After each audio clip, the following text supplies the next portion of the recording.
Hey guys, প্ৰথমে আপোনাক welcome কৰিছো জব এলাইডেস্ক কি ইউটিউব চেনেলত। তো আজি মই এই ভিডিওত আলোচনা কৰিম ইনকাম টেক্স ডিপাৰ্টমেন্টৰ পৰা ৰিকুৱাৰমেন্টৰ কাৰণে নটিফিকেশন আহিছে যত আপোনাৰ মাল্টিপলস ভ্যাকেন্সি আছে যত আপুনি এপ্লাই কৰিব পাৰিব যদি আপুনি ক্লাস 10 কোৱালিফাইড কৰিছে বা ক্লাস 12 কোৱালিফাইড কৰিছে বা আপুনি গ্ৰেজুৱেচন কৰিছে যিকোনো ষ্ট্ৰীমৰ পৰা আৰ্টস কমাৰ্চ সায়েন্স তেতিয়ালে আপুনি পোষ্টখিনিৰ কাৰণে এলিজিবল এণ্ড আপুনি এপ্লাই কৰিব পাৰিব। আৰু তাৰ কমপ্লিট ডিটেইলছ মই আপোনাক এই ভিডিওত প্ৰভাইড কৰিম। প্ৰথমতে আপুনি ভিডিওটো কমপ্লিট চাই ল'ব। তাৰপিছত যদি কোনো ধৰণৰ কোৱেশ্চন থাকে আপুনি এই ভিডিওৰ কমেন্ট সেকশনত কমেন্ট কৰি দিব। তাহক দেৰি নকৰি আজিৰ ভিডিওটো আৰম্ভ কৰোঁ। ইনকাম টেক্স ৰিকুৱাৰমেন্ট 2025 এতিয়া চাওক প্ৰথমতে ইনকাম টেক্স ৰিকুৱাৰমেন্ট 2025 ৰ ওভাৰভিউ খিনি চাই লওক। ডিপাৰ্টমেন্ট ইনকাম টেক্স ডিপাৰ্টমেন্টৰ পৰা আহিছে ৰিকুৱাৰমেন্ট খিনি যত আপোনাৰ মাল্টিপলস ভ্যাকেন্সি আছে, বহুতখিনি ভ্যাকেন্সি আছে আৰু আপোনাৰ এপ্লিকেশন যেটো মোড হয় আপুনি এপ্লিকেশন খিনি সাবমিট কৰিব লাগিব অনলাইনত। আপোনাৰ অফলাইন কোনো ধৰণৰ এপ্লিকেশন সাবমিট কৰিব নোৱাৰিব আপুনি। জব লোকেশন এক্ৰছ ইন্ডিয়া যাব আৰু ইন্ডিয়াৰ মেল ফিমেল বহুত ক্যান্ডিডেটে এপ্লাই কৰিব পাৰিব টু পোষ্ট খিনিৰ কাৰণে। এতিয়া চাওক অফিচিয়েল ওয়েবসাইট আপুনি ভিজিট কৰিব পাৰে incometaxindia.gov.in যেটো লিংক মই ভিডিওৰ ডেসক্ৰিপচনত প্ৰভাইড কৰি দিম। এতিয়া চাওক ভ্যাকেন্সি ডিটেইলছ খিনি ভ্যাকেন্সিৰ কাৰণে ৰিকুৱাৰমেন্ট হ'ব যত আপোনাৰ ষ্টেনোগ্ৰাফাৰৰ কাৰণে আছে পোষ্ট। নেক্সট আপোনাৰ আছে টেক্স এসিস্টেন্টৰ কাৰণে, নেক্সট আপোনাৰ আছে মাল্টিটাস্কিং ষ্টাফৰ কাৰণে। এতিয়া চাওক পোষ্টখিনিত এপ্লাই কৰোতে আপুনি ফলো কৰিব লাগিব এলিজিবিলিটি ক্ৰাইটেৰিয়া খিনি।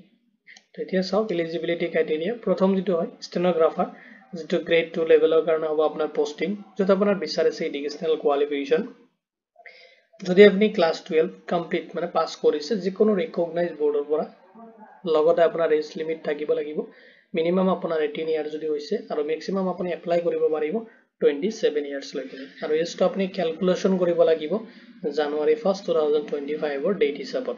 তেতিয়া হলে আপুনি পোষ্ট খিনিৰ কাৰণে এলিজিবল হ'ব। ষ্টেনোগ্ৰাফাৰৰ যিমানখিনি পোষ্ট আছে তাতে আপুনি এপ্লাই কৰিব পাৰিব। নেক্সট পোষ্টটো চাই লওক টেক্স এসিস্টেন্টৰ কাৰণে আছে পোষ্ট যত আপোনাৰ এডুকেশনাল কোৱালিফিকেশন বিচাৰিছে যদি আপুনি গ্ৰেজুৱেচন কমপ্লিট কৰিছে এনি ডিসিপ্লিন যিকোনো ষ্ট্ৰীমৰ পৰা হ'ব পাৰে আপুনি আৰ্টস কমাৰ্চ সায়েন্স যিকোনো ষ্ট্ৰীমৰ পৰা যদি আপুনি গ্ৰেজুৱেচন আপুনি কমপ্লিট কৰিছে তেতিয়াহলে আপুনি পোষ্ট খিনিৰ কাৰণে এলিজিবল হ'ব। লগতে চাওক এজ লিমিট বিচাৰিছে মিনিমাম 18 ইয়াৰ্স হলে আপুনি পোষ্ট খিনি এপ্লাই কৰাৰ কাৰণে এলিজিবল হ'ব। ম্যাক্সিমাম বিচাৰিছে 27 ইয়াৰ্স লৈকে আপুনি পোষ্ট খিনিত এপ্লাই কৰিব পাৰিব। আৰু এজটো আপুনি ক্যালকুলেশন কৰিব লাগিব জানুৱাৰী 1 2025 ৰ ডেট হিচাপত। নেক্সট চাই লওক মাল্টিটাস্কিং ষ্টাফৰ কাৰণে আছে পোষ্ট যত আপোনাৰ এডুকেশনাল কোৱালিফিকেশন বিচাৰিছে যদি আপুনি ক্লাস 10 পাস কৰিছে যিকোনো ৰিকগনাইজ বৰ্ডৰ পৰা লগতে এজ লিমিট বিচাৰিছে মিনিমাম যদি আপোনাৰ 18 ইয়াৰ্স হৈছে আৰু ম্যাক্সিমাম আপোনাৰ এপ্লাই কৰিব পাৰিব 25 ইয়াৰ্স লৈকে আপুনি এপ্লাই কৰিব পাৰিব পোষ্টখিনি আৰু এজ লিমিটটো আপুনি ক্যালকুলেশন কৰিব লাগিব 1 জানুৱাৰী 2025 ৰ ডেট হিচাপত। যদি আপুনি এলিজিবিলিটি ক্ৰাইটেৰিয়াটো মেচ কৰি আছে তেতিয়া হলে আপুনি পোষ্টখিনিৰ কাৰণে এলিজিবল এণ্ড আপুনি এপ্লাই কৰিব পাৰিব। এতিয়া চাওক এজ ৰিলেক্সেশন খিনি এজ পাৰ দা গভৰ্নমেন্ট যেটো ৰুলছ এণ্ড নৰ্মছ আছে সেইটো হিচাপত আপুনি এজ ৰিলেক্সেশন খিনি ৰিসিভ কৰিব। এতিয়া চাওক যদি আপুনি এসসি বা এসটি ক্যান্ডিডেট হয় তেতিয়াহলে আপুনি 5 ইয়াৰ্সৰ কাৰণে এজ ৰিলেক্সেশন পাব।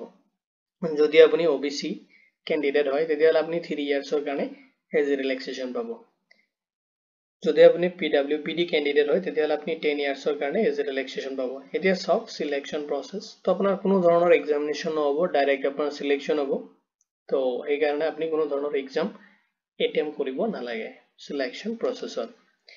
এতিয়া চাওক স্যালাৰি ডিটেইলছ খিনি আৰু পোষ্ট হৈছে আপোনাৰ স্যালাৰি সমূহ পাৰ মান্থ ডিভাইড কৰি দিয়া আছে।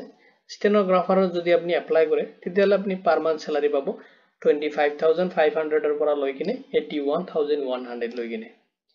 নেক্সট চাওক পোষ্ট আছে টেক্স এসিস্টেন্টৰ কাৰণে যত আপুনি স্যালাৰি পাব 25,500 ৰ পৰা লৈ কিনে 81,100 লৈ কিনে। নেক্সট চাওক মাল্টিটাস্কিং ষ্টাফৰ কাৰণে আপুনি স্যালাৰি পাব যদি এপ্লাই কৰে 18,000 ৰ পৰা লৈ কিনে 56,900 লৈ কিনে আপুনি পাৰ মান্থ স্যালাৰি পাব। এতিয়া চাওক পোষ্টখিনিত আপুনি এপ্লাই কেনে কৰিব তো এপ্লিকেশন প্ৰসেস খিনি চাই লওক। প্ৰথমতে আপুনি ভিজিট কৰিব লাগিব অফিচিয়েল ওয়েবসাইটত যেটো লিংক মই ভিডিওৰ ডেসক্ৰিপচনত প্ৰভাইড কৰি দিম বা আপুনি নোট কৰি ল'ব পাৰে। তাতে আপুনি ফাইন্ড আউট কৰিব লাগিব ৰিকুৱাৰমেন্ট সেকশনটো এণ্ড আপুনি যাব লাগিব লেটেষ্ট ৰিকুৱাৰমেন্টত আৰু যাই কিনে তাতে আপুনি ডাউনলোড কৰিব লাগিব অফিচিয়েল যেটো নটিফিকেশন আহিছে নটিফিকেশনটো আপুনি ডাউনলোড কৰিব কৰি কিনে এবাৰ আপুনি তাতে ৰিড মানে পঢ়ি ল'ব আৰু তাতে আপুনি মেচ কৰাব এলিজিবিলিটি ক্ৰাইটেৰিয়াখিনি যদি আপুনি এলিজিবিলিটি ক্ৰাইটেৰিয়াটো ফুলফিল কৰিছে তেতিয়াহ'লে আপুনি এপ্লাই বাটনত যাব আৰু ক্লিক কৰিব এপ্লাই অনলাইনত ক্লিক কৰি কিনে আপুনি আপোনাৰ এপ্লিকেশ্যন যেটো ফৰ্ম হয় তাতে আপুনি প্ৰথমতে ৰেজিষ্ট্ৰেচন কৰিব তাতে আপোনাৰ কিছুমান বেসিক ডিটেইলছ যাব যাই কিনে আপুনি সব এপ্লিকেশ্যন ফৰ্মটো আপুনি ওপেন কৰি কিনে আপোনাৰ name date of birth educational details খিনি দেব এডুকেশন কোৱালিফিকেশন যিখিনি ডিটেইলছ আছে কন্টাক্ট ইনফৰমেশন ক্যাটাগৰি যেটা আপনি কোনটো ক্যাটাগৰিৰ হয় এখানে আপনি ফিল আপ কৰিব কৰি কিনে আপোনাৰ ইনফৰমেশন খিনি আপুনি ডুৱেল চেক দিব যাতে কোনো ধৰণৰ মিস্টেক নহয় নেক্সট আপুনি আপলোড কৰিব লাগিব ৰিকোয়াৰমেন্ট ডকুমেন্টছ খিনি যত আপোনাৰ recent passport size photo signature educational documents লাগিব লগতে আপোনাৰ আইডি প্ৰুফ আপুনি তাতে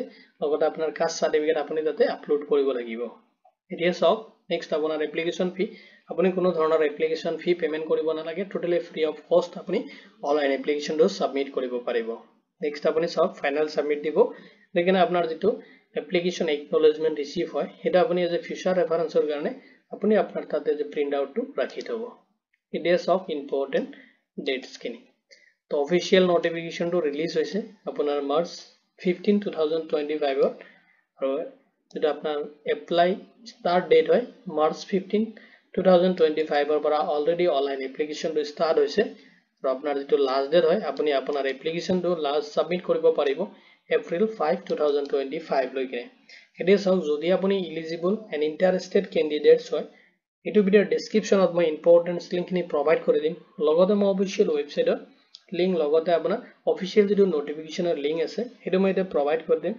আপুনি তাৰ পৰা জাস্ট ক্লিক কৰি কিনে অফিশিয়াল নোটিফিকেশনটো এবাৰ ডাউনলোড কৰি কিনে আপুনি এবাৰ চেক আউট কৰি কিনে আপুনি আপোনাৰ এলিজিবিলিটি ক্ৰাইটেৰিয়াখিনি যদি ফুলফিল কৰি আছে তেতিয়াহলে আপুনি ৱেবসাইটত যাব যাই কিনে আপোনাৰ এপ্লিকেশন প্ৰসেসখিনি আপুনি কমপ্লিট কৰি দিব তো ভিডিওটো চোৱাৰ বাবে ধন্যবাদ দি কিনে আজিৰ ভিডিও মই ইমানতে সামৰিছো